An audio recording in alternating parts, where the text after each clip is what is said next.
Assalamualaikum warahmatullahi wabarakatuh. Perkenalkan, nama saya Adila Rahmaini dari kelas 11 IPS 2, nomor absen 1. Di sini saya akan mereview film Soekarno yang berjudul Indonesia Merdeka yang tayang pada tahun 2013. Pertama, pada film ini menjelaskan masa kecil Soekarno yang bernama Sastrodihardjo. Namun, karena ia sering sakit-sakitan hingga 2 bulan demamnya tidak turun, akhirnya ayah Soekarno yang bernama Raden Sukumning Sastrodihardjo mengganti namanya menjadi Soekarno. Pada masa muda, Soekarno sempat jatuh cinta kepada gadis Belanda yang bernama Min dan sempat ingin melamarnya. Tetapi sampai di rumah Min, Soekarno mendapatkan perlakuan yang tidak mengenakan oleh ayah Min karena perbedaan kasta. Karena Soekarno yang pribumi dan Min adalah gadis Belanda.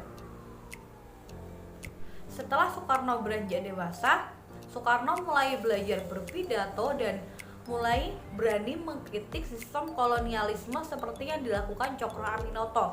Tetapi hal tersebut membuat Soekarno divonis 4 tahun penjara karena dianggap kontroversial oleh kalangan cendekiawan Belanda.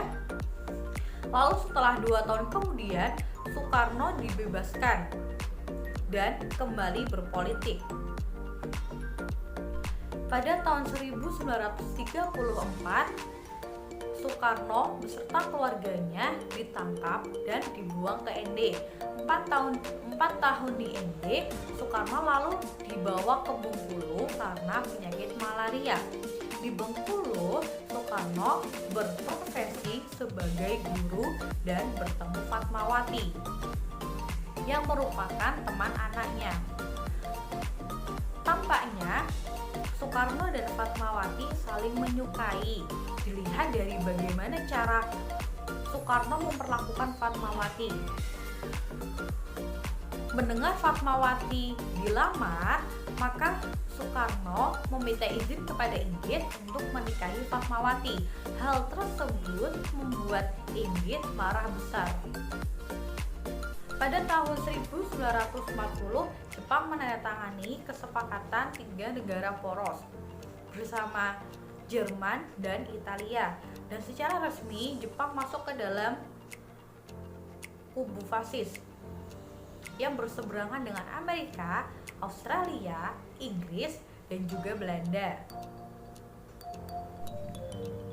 Tahun 1901, Kaisar Hirohito mengumumkan Perang Pangkalan Amerika Pearl Harbor di Hawaii. Lalu, Perang Dunia Kedua memuncak di Asia Pasifik. Setelah sampai ke Indonesia, yaitu Balikpapan, pihak Belanda menyelamatkan dokumen-dokumen penting yang bertujuan agar tentara Jepang tidak menemukan apa yang mereka cari, serta pihak Belanda membawa Soekarno beserta keluarganya ke Australia karena Belanda takut Soekarno akan dimanfaatkan oleh Jepang untuk menyerang Belanda. Tetapi sampai di tengah jalan, warga Belanda dibunuh oleh tentara Jepang. Soekarno beserta keluarganya batal pergi ke Australia karena tentara Jepang sudah menemukan tempat persembunyiannya, lalu mengajaknya bekerja sama. Pada 9 Juli 1942, tentara Jepang diperintahkan untuk membawa Soekarno ke Jakarta. Kedatangannya disambut baik oleh Ratna Dujami, Sundoro, Asmara Hadi, Anwar Cokro Aminoto, dan Muhammad Hatta. 5 Maret 1942, Jepang melakukan propaganda 3A, yaitu Nippon Cahaya Asia, Pemimpin Asia, dan Pelindung Asia. Sewaktu di Jakarta, Soekarno bekerja sama dengan Muhammad Hatta dan Sultan Syahrir. Mereka berencana untuk bekerja sama dengan Jepang untuk memerdekakan Indonesia. Soekarno, Hatta, dan yang lainnya ingin menemui Jenderal I. Imamura untuk menyampaikan program-program yang telah direncanakan.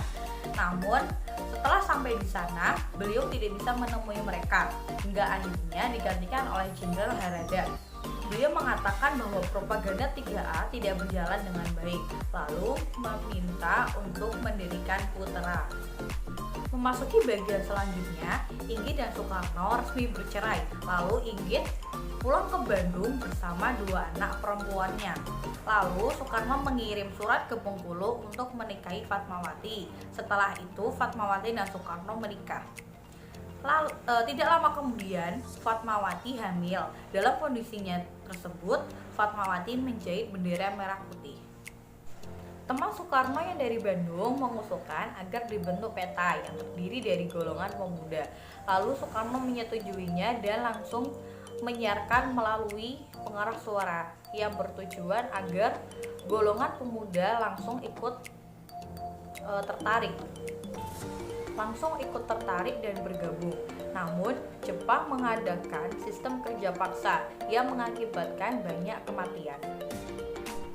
Soekarno dan Hatta berniat untuk menemui Jenderal Harada, namun beliau tidak bisa menemuinya, lalu memberikan dokumen yang berisikan izin untuk mengibarkan bendera merah putih, tetapi hanya berada di Pulau Jawa saja. Pada 8 September 1944, bendera merah putih berhasil dikibarkan. Setelah pengibaran bendera merah putih, sore harinya Soekarno diundang untuk datang ke rumah Laksamana Maida. Di sana beliau mengusulkan agar bentuk negara Indonesia diubah menjadi negara kerajaan. Akan tetapi Soekarno dan Hatta meminta izin waktu untuk mendiskusikannya terlebih dahulu. Setelah sampai di rumah Soekarno terdapat beberapa pemuda. Beberapa pemuda tersebut meminta agar Soekarno mengakhiri kerjasama dengan Jepang. Tentu saja Soekarno menolak hal tersebut. Pada tanggal 1 Juli 1945 terjadi sidang BPUPKI untuk merumuskan dasar negara. Lalu Pancasila dikemukakan oleh Soekarno sebagai dasar negara. Pada 6-9 Agustus 1944, kota Hiroshima dan Nagasaki dijatuhi bom atom. Lalu Soekarno, Hatta, dan Regimen Videoningrat terbang menuju Saigon, Vietnam di kantor Marsekal Terauchi, panglima tertinggi Jepang di Asia Tenggara. Pada tanggal 12 Agustus 1945, Jepang menyerah tanpa syarat dan mengemukakan kemerdekaan di seluruh pulau Indonesia. Setibanya di Indonesia, Soekarno didesak oleh golongan pemuda untuk segera memproklamasikan kemerdekaan, tetapi hal tersebut ditolak oleh Soekarno. Pada tanggal 16 Agustus 1945, Soekarno, Hatta, Fatmawati, dan Guntur dibawa ke Rengas Dengklok oleh golongan pemuda. Mereka mendesak agar Soekarno segera memproklamasikan kemerdekaan, tetapi di sana tidak membuahkan hasil. Akhirnya mereka dipulangkan kembali. Sorenya, setelah pulang dari Rengas Dengklok, Soekarno, Ahmad Subarjo, dan Muhammad Hatta merumuskan naskah proklamasi di rumah Laksamana Maida. Keesokan harinya, Soekarno membacakan naskah proklamasi di depan rumahnya di Jalan Pegangsaan Timur nomor 56 Jakarta dalam kondisi yang kurang sehat. Pesan yang bisa diambil dari film tersebut adalah jangan pantang menyerah dan terus berusaha. Seperti Soekarno yang berusaha memerdekakan negara Indonesia dari belenggu jajahan dan tindasan negara Belanda dan Jepang. Itulah review simpulan dari film Soekarno yang berjudul Indonesia Merdeka. Kurang lebihnya mohon maaf. Wassalamualaikum warahmatullahi wabarakatuh.